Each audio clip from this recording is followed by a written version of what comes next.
Hi, Stanley. Have a new story for you today at long last called The Dragon Parade. See that? It's about New Year's. So let's start going here. And there's a picture, and the story starts. Whoops, let's get the picture over here. This is a long one. Okay? Pop, pop, pop. Norman Ah Sing watched the children. They set off long rows of firecrackers.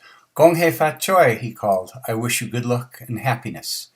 All around Norman's village, people said Gong hei fat choi to one another. It was the New Year. In China, the New Year began just before springtime. The farmers were about to plant their crops. It was a time of new beginnings, a new year, new crops, new luck, and happiness. Norman was ready for a new beginning too, but he wouldn't be planting any crops. He was about to begin a great adventure. He was going to the land of the Golden Mountain. The land of the Golden Mountain was America. It lay far, far away from Norman's village. People said the streets were paved with gold. Everyone could become very rich, they said. In those days, around 150 years ago, that's a long time ago, times were hard in China. Many people were poor and hungry, so Chinese men by the hundreds left their villages for the land of the Golden Mountain. They hoped to make money in America.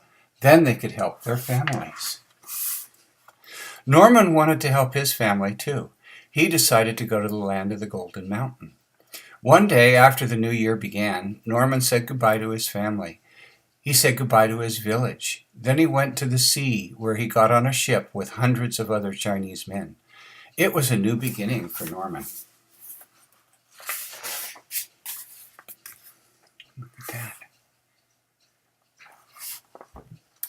Norman thought the trip would never end. For 6 weeks, huge waves tossed the ship from side to side. At last, the ship landed in San Francisco, California. Norman was very happy. He had arrived in America, the land of the Golden Mountain. Then Norman looked around him. He was shocked. Something was wrong. There was not a single street of gold. In fact, there were just a lot of dusty dirt roads. San Francisco was just a very small town.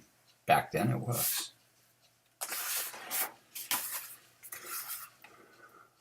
Where's the gold? Norman asked in Chinatown, where the Chinese people live. There's no gold here, they told him. The gold is in the mountains, but it's hard to find. Some people get rich, most people do not. Norman wondered what to do. He'd planned to open a grocery store in San Francisco, but San Francisco looked like such a poor little village. Could a grocer make money here? What if he could find gold in the mountains? Then he and his family could become very rich. What should he do? Norman thought and thought. Norman liked Chinatown. The people looked like people at home in China. Some of the buildings even had stone lions in front to frighten away the evil spirits. They were just like the buildings in China. Norman felt right at home.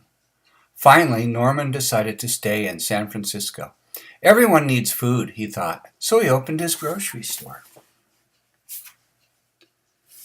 Did you see those stone lions in front of the store? Here's another picture. See the store there with Norman? Every weekend, the narrow Chinatown streets were filled with men. They came back from mountains to visit their friends and to buy groceries. Norman was very busy at his store. Weeks and months passed quickly. One morning he was surprised. I came to San Francisco almost a year ago, he thought. Soon it will be time to celebrate the New Year again. Norman knew that the people in Chinatown had a small celebration each year, but in China everyone celebrated the New Year. There were parades and parties and wonderful food. This gave Norman an idea. Why not invite important people from all over San Francisco to celebrate the New Year?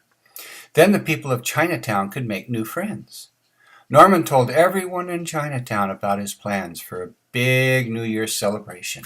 They loved his idea.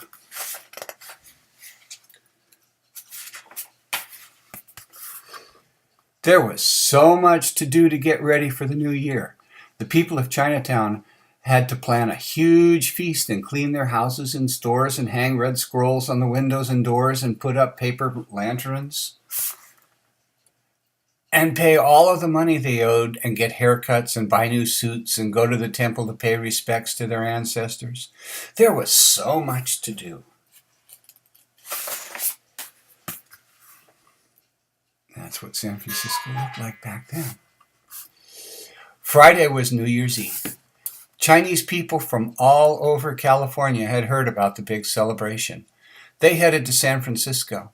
Even the Chinese miners came down from the mountains. That night, Norman closed his store. It would stay closed for the whole week. The other store owners did the same. They wouldn't have time to work. They would be too busy celebrating. Everyone in Chinatown had a special dinner that night. Norman and his friends ate New Year's cakes that looked like gold coins. They sang New Year's songs together. Suddenly, a shower of fireworks lit up the black night sky. Chinatown exploded with sound. Cymbals clanged, horns honked, firecrackers banged. The noise was so loud that Norman and his friends couldn't hear themselves speak. But they were happy. They knew that the loud noise would chase away evil spirits. And there's Norman out there. On New Year's morning, Norman put on his new suit. He knew it was important to do everything just right on this special day. After all, what happens on New Year's Day will happen all year long. So Norman would wear new clothes, think good thoughts, and speak only kind words. Then he'd have good luck all year long. He also remembered to add a year to his age, too. In China, everyone becomes 1 year older on New Year's Day. Then Norman started out to visit his friends. Every place he looked, he saw red decorations. In China, red is the color of good luck. Norman's pockets were stuffed with presents for his friends. He took lucky red apples and candy. For the children, he had red envelopes with a little money in each one.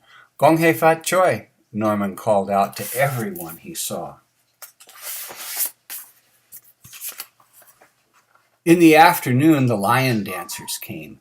They roared and jumped and spun and pounced. Up and down the street they danced, chasing away the evil spirits. As the dancers came to each store, the store owner lit firecrackers. The loud noise would help the lion dancers scare the spirits away. Everyone cheered and clapped. Then the owner put a little money in the lion's mouth to say thank you for the dance. See, there's the owner putting the money in the lion's mouth.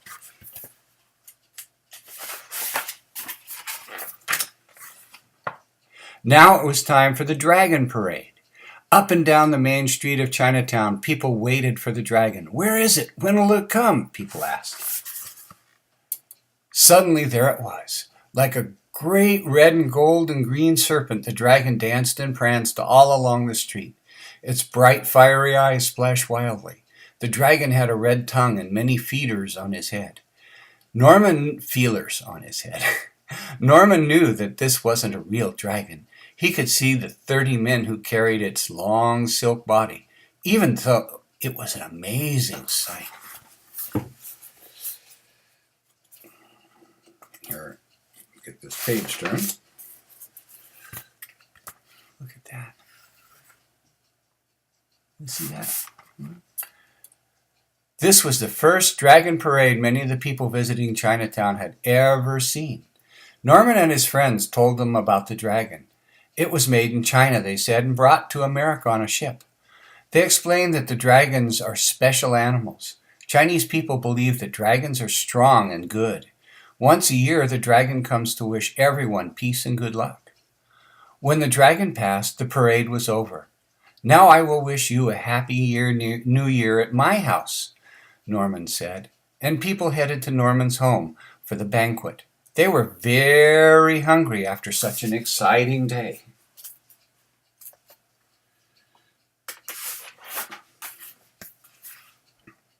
Everyone looked forward to the big feast at Norman's house. They were not disappointed. Plate after plate of steaming food came out of Norman's kitchen.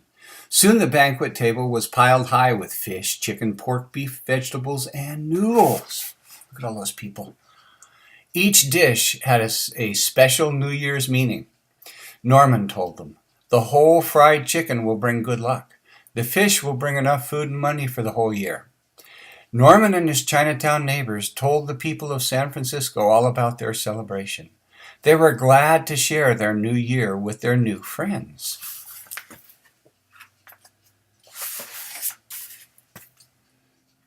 See that? That's the circle of all of the new years, and we are now celebrating the year of the horse. See the horse there? Last year was the year of the snake. At the end of the party, Norman stood to speak.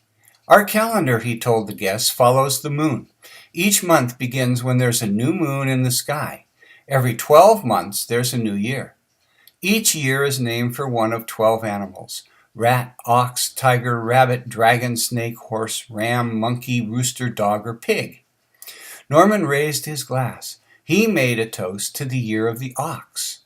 Gong hei fat choi, Norman and his friends said. We wish you good fortune and happiness. Thank you, the guests answered. Happy New Year to you. This was the first dragon parade celebrated in the land of the Golden Mountain.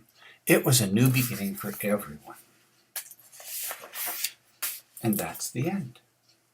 Okay? I hope you like that story, Norman. I got to use it. I hope you like that story, Stanley. It was a little bit advanced for you, but it explains New Year that you're going through right now. And it's kind of long, too. But enjoy, and we hope to see you soon. I really liked the little video of your walk that I got this morning. That was fun. Bye-bye for now. And Stanley and Allie and Horan, have a good new year.